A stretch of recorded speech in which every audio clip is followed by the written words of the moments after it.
Hello, boys and girls, and welcome to another great day of learning.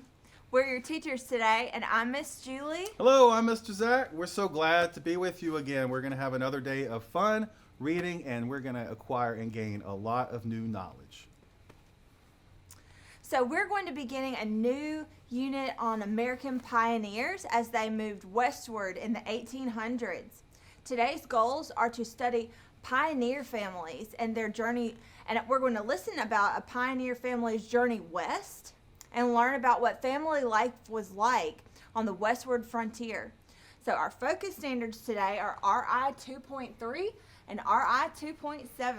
That's right, and just like you were saying, that journey that they took out west was very long. It was very difficult. So one thing I wonder today, Miss Julie, is why would these settlers willing to take such a risk on this long, difficult journey? And we're going to learn that and so much more in today's lesson on Westward Expansion. I can't wait. So, students, before we begin, let's review some key information. We're going to use this timeline to remember the events leading up to our story today. We will also use it throughout the next couple of lessons to help us organize new information as we learn it. So, take a look at this image. Do you remember what is being shown in this picture? Let me help you out if you don't remember at home, guys. This shows the original 13 colonies. Now, if you remember, America, when it first started, it was ruled over by the King of England, right? And when it first started, it was just these 13 colonies right here. Okay, so let's take that. Since this is going to be the first point on our timeline, we're going to go ahead and put it at the beginning of the timeline right here. How does that look, Miss Julie? And did I get it centered good? Oh, I think that looks great. Awesome. Look at me go. All right. So now, take a look at this image. I'll bet you can tell me what is in this image. Now, we studied it in an earlier unit. That's right. And if you don't remember, this image that depicts the Declaration of Independence. Now remember, we just showed you those 13 colonies. Well, those were originally ruled over by the King of England, but America wrote the Declaration of Independence to say, hey, we're free from England and we're going to rule ourselves now. How about that? All right, so let's just take that. Since that's the next event on our timeline, we're going to put it right next to the first event because that's how timelines work, right? We start with the earliest event and we move on to the future events. All right, students, how about this image? What have we studied that this image represents?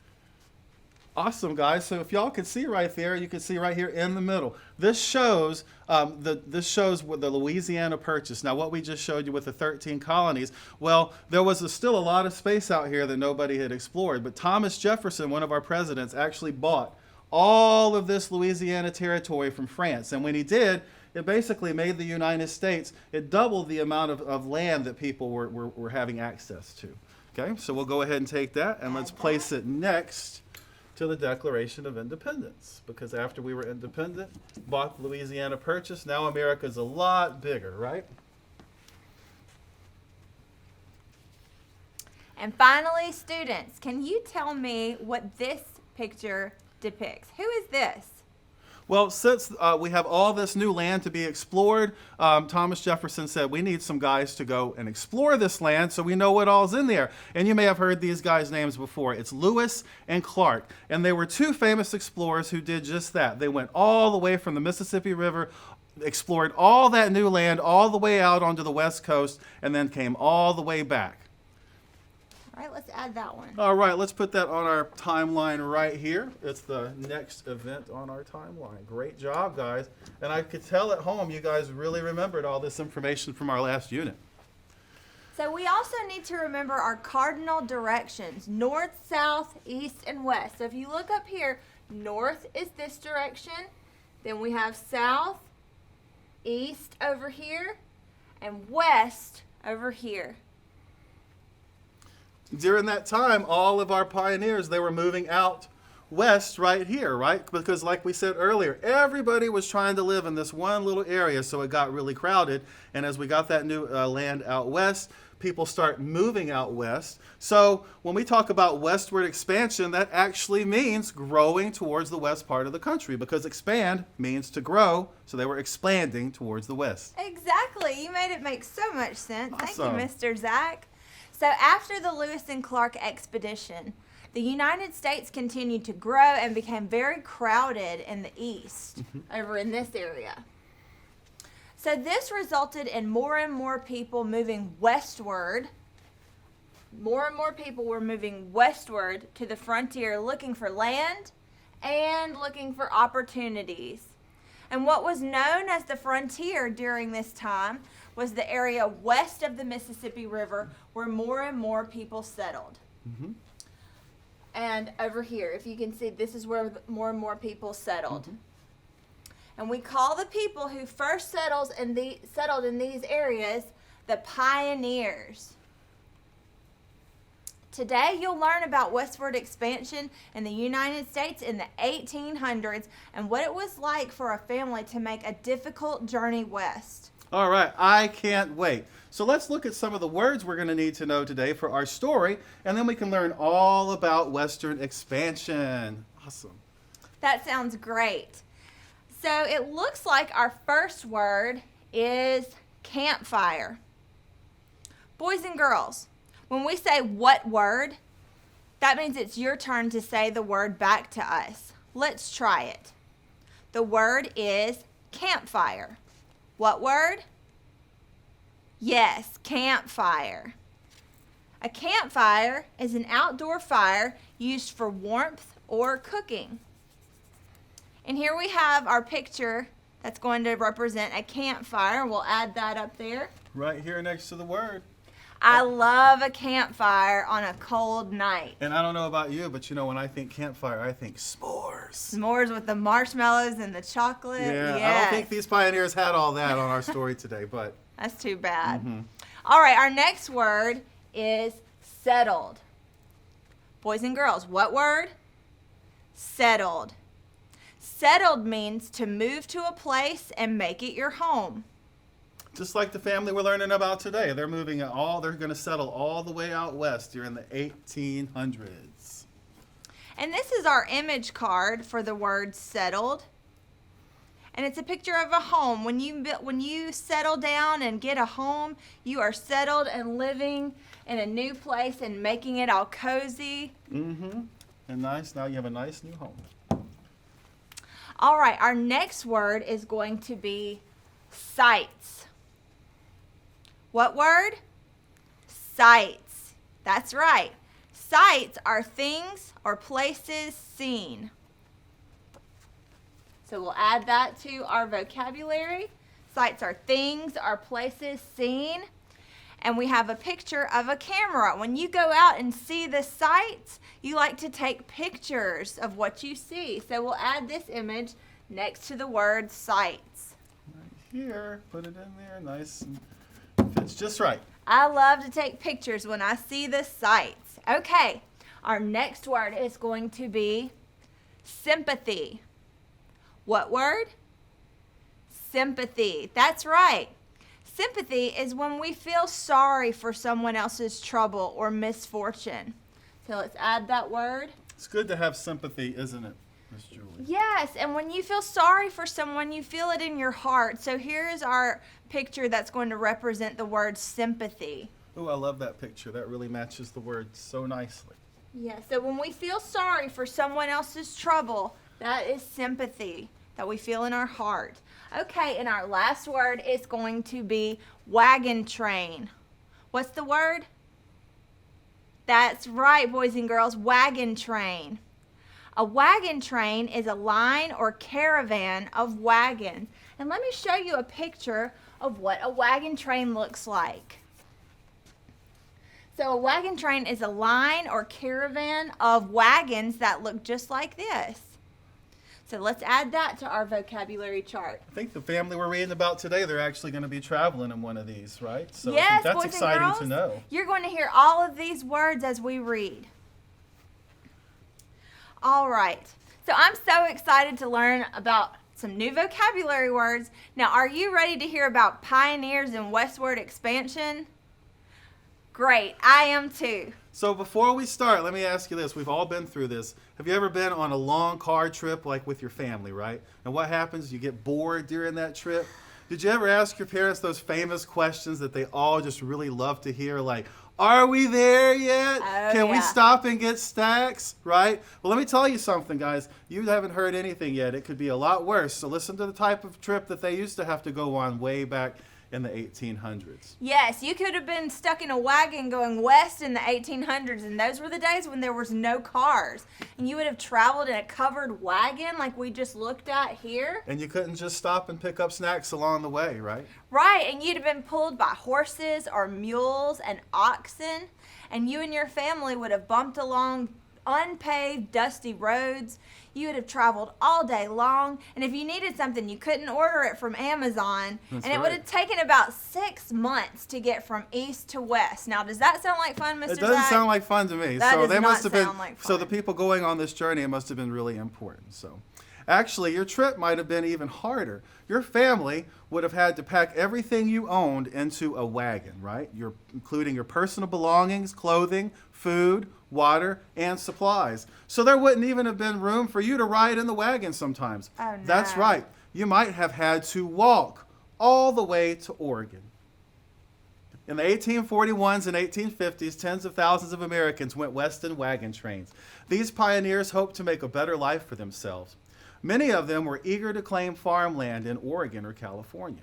They left many of their friends and family behind, loaded everything they had into a wagon, and set off for the west. The following story tells about what it was like to make the trip west. Unlike some ancient civilizations that we learned about and which we got most of our information from archaeologists, this account is based on records that people left behind, such as diaries and journals. In this account, the Morgan family makes the trip from Indiana to Oregon. The Morgans were farmers. They hoped to start a new life in Oregon, and this is their story. The Morgans left for Oregon in April of 1846. They had a single wagon loaded with all of their belongings. Mrs. Morgan and the young children rode in the wagon. The older children walked alongside. They also helped herd the cows that trailed along behind the wagon.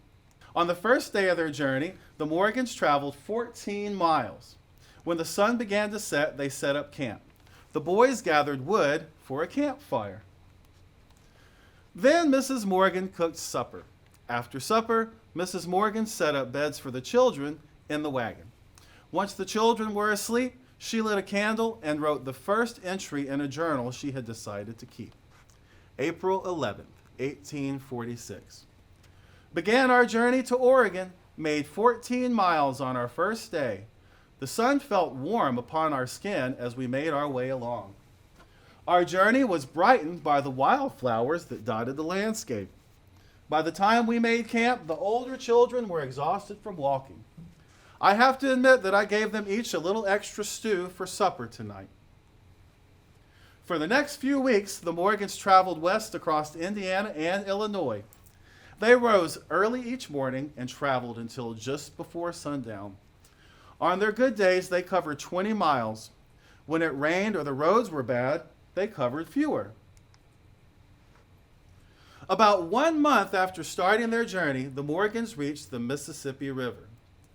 They hired a ferry to carry them, their wagon, and their animals across the river.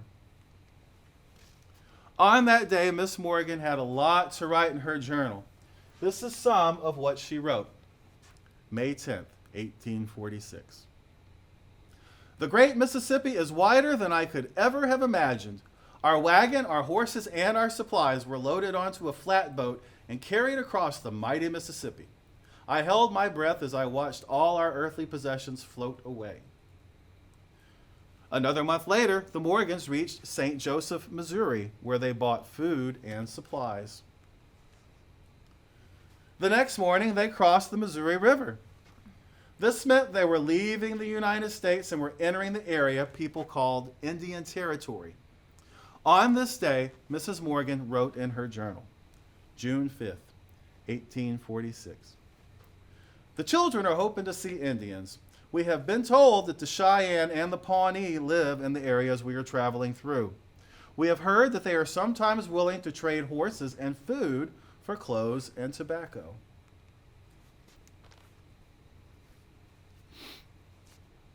A few days later, the Morgans turned onto the main road to Oregon, known as the Oregon Trail. There were many other settlers traveling on this road. The Morgans joined up with a group of more than 100 settlers traveling to Oregon. By mid-June, the wagon train was crossing the Great Plains. On all sides, they saw vast open fields of grass without a tree in sight.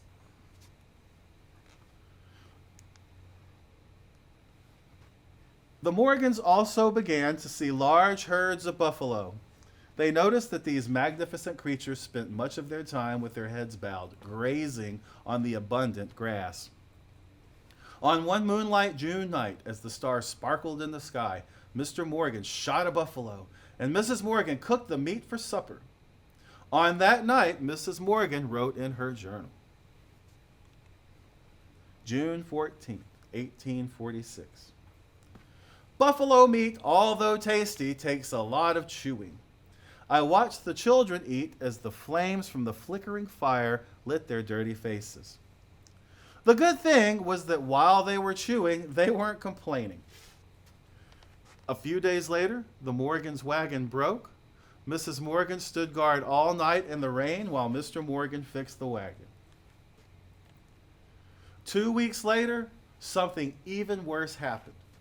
8 of the oxen that pulled the Morgan's wagon vanished during the night. The Morgans searched for their animals but could not find them. They hitched up some of their cows instead, but these animals were not used to pulling a wagon, and the Morgans made slow progress until they could get better animals.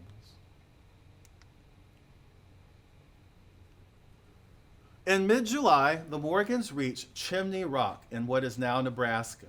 You can see Chimney Rock in this photograph. While admiring the sights, Mrs. Morgan and a friend almost got caught in a hailstorm. This is what Mrs. Morgan had to say about this adventure that evening in her journal. July 15th, 1846. We are making much slower progress. Yesterday, we only covered 11 miles. We were delighted to see Chimney Rock, though we had the most dreadful hailstorm. Mrs. Peterson and I were pelted by hailstones the size of small rocks. The hailstones tore some of the wagon covers off, broke some boughs, and scared several of the oxen away.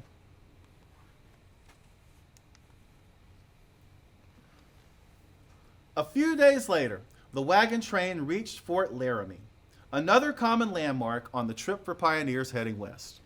2 weeks later, they crossed the Rocky Mountains.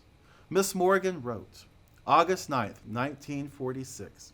We wound our way over the mountains along a very crooked road. Had rain and hail today, which made it a very disagreeable experience. However, Papa and I smiled as not to discourage the children. In late August, the Morgans traveled across a dry, dusty desert. Mrs. Morgan wrote that the dustiness was like nothing her friends in the East had ever seen. August 30th, 1846. My friends back east know nothing about dust. This dust makes it impossible for us to see where we're going. We cannot even see the oxen that pull our wagon. The cattle are struggle to breathe, and we have the taste of dusty air in our mouths all the time. When the children go to sleep, every one of them is covered in a layer of dust.